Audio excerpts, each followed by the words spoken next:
What's going on, everybody? Welcome back. So today we're going to be talking about the new Lord Vader counter, which I don't know how many. I mean, this is got to be like counter number 50 by now, right? But Fennec lead versus Lord Vader. That's right, you guys heard it correctly. Fennec lead. I can't take credit for this counter. I did not come up with it. People have sent me screenshots and asked me if I'm going to try it out, and I said, if I bump into a Lord Vader in my next Grand Arena, I'll give it a shot, and I'll kind of give you guys like my opinion on it and see if the team has some legs or if it's got room to grow, and kind of just overall just give you guys my opinion of it. So needless to say, guys, it works. And it's actually really good. It may actually be my new counter to Lord Vader as opposed to Sign of Django with the BAM trio. And we're talking about GAC specifically. Just because the fight was so fast, it was so easy, and this is something I think a lot of you guys can actually replicate. So let's go ahead and dive in. We'll talk about the team real quick, and we'll look at the clip.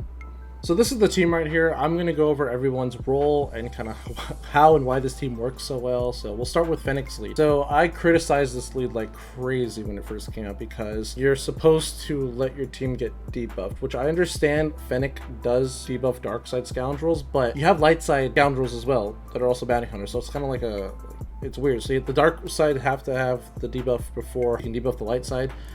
For I don't miss, that's how overconfident works. I wasn't really ever a fan of her lead because she gains all these crazy stats, like 100% max health, max protection, defense, offense. That's amazing. But then for every person on her team, those stats are reduced by 25%. So if you run over the full team, it's like it's non-existent. Like it's like a clean wash. This part does not exist. Okay, and no, when you lose characters, she does not gain these stats back. It's at the start of the battle. Now her contract: dispel or expire 20 debuffs from bounty hunter or scoundrel allies. Yes, this lead does work with scoundrels, which is kind of cool, but I mean, like, honestly, like 20 debuffs, that's a lot. Doja Fett on the forums I think he was trolling, but he even said that Vader's Culling Blade will help you get your contract.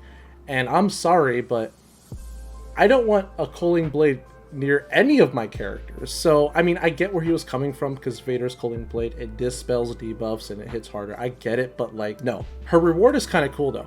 All bounty hunter allies have their payouts activated, and all bounty hunters and scoundrels gain 20% defense, which is really important. We'll talk about that in a second. And Overconfident, which cannot be dispelled, prevented, or copied for the rest of the battle. Overconfident, let's go back to that debuff, okay? Minus 20% defense, plus 50% offense, plus 10% speed, and plus 15% evasion. So the fact that we're getting our plus 20% defense means we're getting another wash with this kit, which is amazing. We basically have permanent offense up and 10% speed and 15% evasion, which is kind of cool. And this actually stacks with offense up. It's because this is considered a completely separate debuff, or it's not even a buff, it's a debuff. So you can have overconfident and offense up at the same time and really just get those offense numbers up there. So we get all of that, and then Fennec Shen, she ignores taunt for her payout. She gets extra crit chance, crit damage. Other cool thing here is once we get our contract completed, which it happens turn 1, believe it or not, we can really start putting armor shred on Lord Vader. And you guys know armor shred is not considered a debuff, so when Lord Vader just has armor shred, we're not actually increasing his mastery. His ultimate charge. I've been saying this since this guy's come out.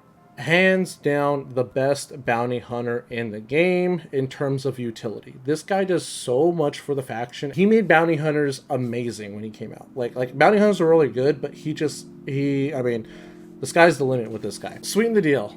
This is pretty much going to be the first move we're using. It dispels all buffs on bounty hunter allies.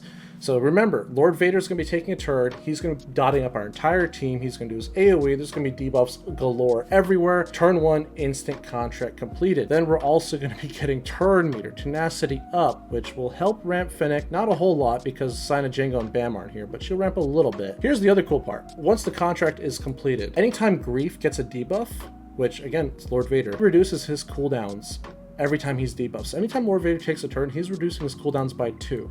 So if we take a look at his cooldowns, we have a cooldown of 5, and for his call to assist, a cooldown of 6. Okay, seems like a lot, but I mean, Lord Vader is a GL, so he's going to get a lot of turns in. We're pretty much using his specials every other turn. Okay, like we're just using 2 specials in a row. By his 3rd turn, the first one should be back ready to go off cooldown. Really, really, really cool mechanic because he's going to be healing the team, getting turn meter, tenacity up. It's great. Don't need to explain this guy. Okay, turn meter, disintegrate.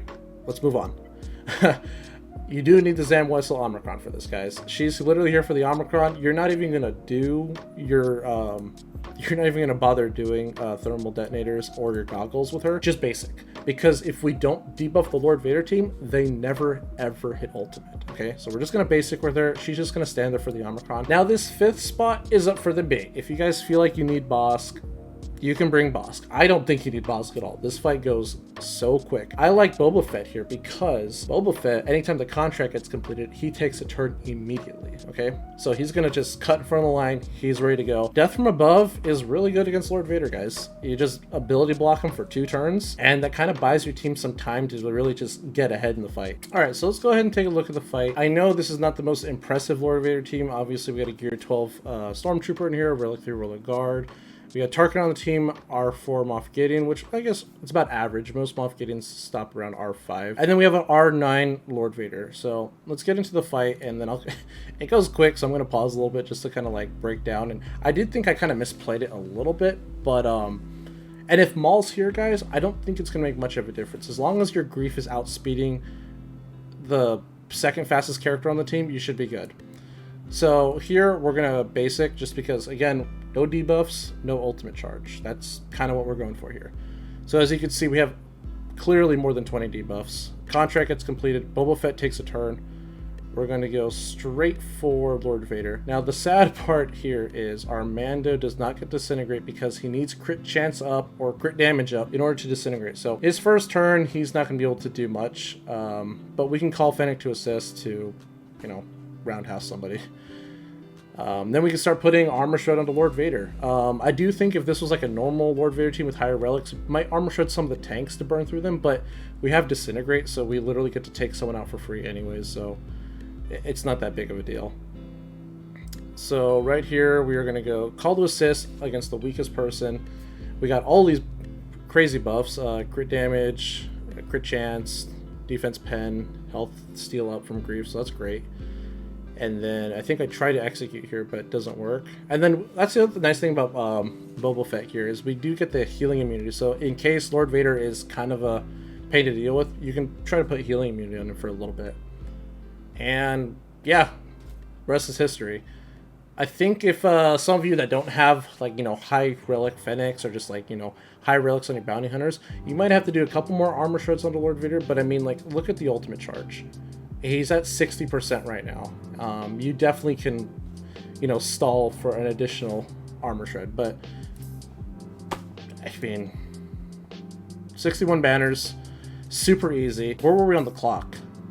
I mean, and I was stalling too to like talk a little bit, but like 90 seconds really. I mean, again, that's the beauty about it. Armor Shred has never been considered a debuff, so you'll never have to worry about giving him ultimate charge. Well, that's gonna be it for today's video, guys. I'll be honest, that is the fastest Lord Vader counter I have ever done, and I really do think a lot of you guys can do this. A lot of you guys can probably get very close, or, you know, maybe even get this on your first try because of how easy it is. Getting that contract turn 1, getting Disintegrate on Mando's second turn, I mean, and then not even getting ultimate charge. That's the other thing to think about, is when Lord Vader doesn't hit his ultimate charge, really, I mean, he has a lot of health, but like, he doesn't have a whole lot. It's almost like fighting a Lord Vader without the ult, period. I really think this is going to be the #1 Lord Vader counter going forward. I'm not trying to say that because I'm biased towards bounty hunters. I'm saying that because I think it's feasible.